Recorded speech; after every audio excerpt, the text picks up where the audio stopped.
Of all the princesses I hate, I feel the least afraid to announce this one. I hate Aurora. Why do I hate her? Well, two reasons. One, I find it hard to pronounce R's properly, so saying her name is a real struggle for me, and that's why I'll be referring to her as Sleeping Beauty from now on. Two, she is boring. I mean, boring. This is the only Disney movie I watched for this series where every time the princess came on screen, I started doodling my own name over and over again. And a table for some reason. She is that boring. And why am I unafraid to declare my hatred for her? Well, Sleeping Beauty was such a huge flop for Disney that they flat out stopped making films based on princesses and fairy tales. That's right, one of Disney's most successful franchises was almost killed off by this bitch. However, for what a drastic failure Sleeping Beauty was for Disney, the film itself isn't all that bad. There are definitely elements to it that make it worth watching. The look of it is lovely, even though the animation isn't always great. The contrast between bright and colourful and grim and dingy make it very atmospheric. The good fairies are a lot of fun. If no one else has had the idea to make a spin-off sitcom with these three, I'm gonna go ahead and claim the copyright on that. Seriously, they're hilarious. The villain Maleficent is also great, but I don't want to go into too much detail on her just yet. There will be more on her in a future series. As for the princess herself, Sleeping Beauty's major downfall is that not only are two of her most important traits as a person, her beauty and her singing, they seem to be her only two traits. Not only that, they're imposed upon her when she is a baby, so it's not like she's gone through any development on or off screen to acquire these characteristics. They're just sort of there. Now, I'm all for her having a talent. I think giving her musical ability was a really classy thing for the good fairies to do. But it came after the Gift of Beauty. Really? Even for the time the film came out, and even given the story it was based on, did they really have to favour her appearance above her skills?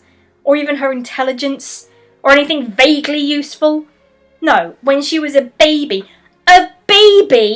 the most important thing was how hot she was! Sorry, that really bothers me. Just ew. Like I said before, her singing and her looks are all there is to her. Beyond that, there's not a lot to offer. I will give her one thing though, only because it's rare to see a Disney princess have this reaction. When she finds out she's a princess, she really doesn't want to be a princess. She isn't remotely happy about it. In fact, she sobs uncontrollably. But even this has a downside. The reason she's so upset is because she'll have to give up the man she loves. I lose a little bit of respect for her here.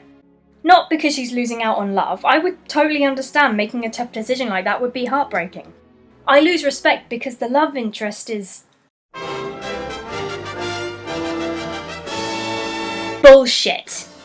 Like, take everything good I said about the romances of Snow White and Cinderella and make them bad. Then take everything bad I said about them and make them even worse. Bullshit. It's like the writers wanted to streamline the Disney princess love story trope into about a minute of screen time, and it does not even slightly work. It's literally, they meet, they dance, they're in love. Boom, done. Now let's get to the dragon. If I had to give the love story a little bit of credit, even though I really don't want to, I will say that she does actually try to get away from him 3 or 4 times. But he keeps grabbing her and, well, that's enough for her to believe she's in love. I can't even begin to describe what a fucked up relationship this is. When he asks for her name, which I'll admit is a fucking rarity, she won't tell him. She is the first princess to actively withhold her name from someone she's supposedly in love with. Then she runs away, which is a weird recurring theme for these romances. Then she invites him to her house that evening. Mixed messages much? Next time they meet, she's unconscious, he kisses her, blah blah blah, seen it! To top all this off with a rotten cherry, the reason she dances with him in the first place is because she's met him before. In a dream. Oh god. Of all the princesses, Sleeping Beauty lives and breathes this fucking sentiment.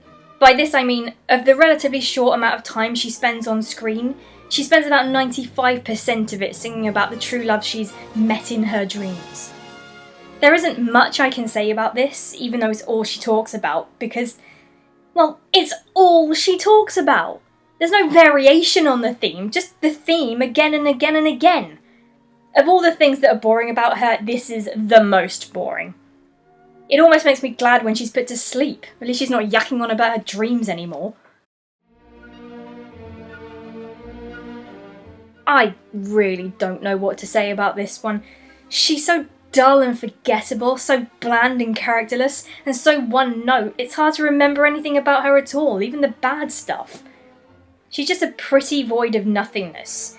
And I don't want to sound too mean here, but she's not even that pretty. I mean, she's not fugly or anything, but her design is nothing special. Honestly, if I'd never seen this film and you put a picture of her in front of me with no context, I'd probably assume she was one of the lesser ancillary characters. And in a weird way, she kind of is. What Ebert said about Snow White totally applies here. But what's so terrible about it applying here was that this time the story was meant to be about her. It's not her imposing herself on other characters, or a foreign world imposing itself on her. It's her story, about the things that happen to her, and it should have been so much more interesting than how it turned out. But she's such a blank that these events have little consequence, and I struggle to give even the tiniest fuck. Aurora was the last Disney princess until The Little Mermaid was released 32 years later. 32 years later! And I would wager that a great deal of that decision had to do with her being such an awful, vapid, brainless character. Fuck you, Aurora. Fuck you. As she made the Disney company afraid to market princesses for such a long time, the next videos will deal with some non-princesses. Were they an improvement on Aurora?